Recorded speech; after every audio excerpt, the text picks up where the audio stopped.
আহা কি আনন্দ আকাশে বাতাসে, আহা কি আনন্দ আকাশে বাতাসে। ও ভূতরানী, আজকে তুমি এত খুশি কেন? কি হয়েছে তোমার?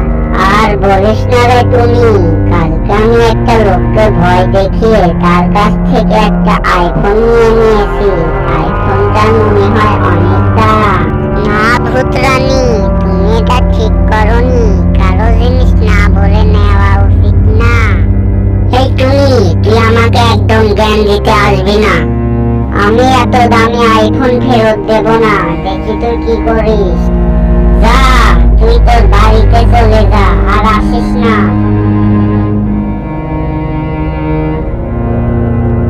ভূতরানী একটা চোর। ও মানুষের ফোন চুরি করেছে। আমাকে দারোগা সাহেবকে জানাতে হবে যে ও ফোন চুরি করেছে। এই ভূতরানী, ওই আইফোনটা আমাকে দিয়ে দে। তুই ওই ফোনটা এক লোককে ভয় দেখিয়ে নিয়েছিস। তুমি আমাকে সব বলছে। তুমি আপনাকে মিথ্যা কথা বলছে। আমি এই ফোনটা কিনেছি। হ্যাঁ, তো কি হয়েছে? ফোনটা আমাকে তাড়াতাড়ি দিয়ে দে।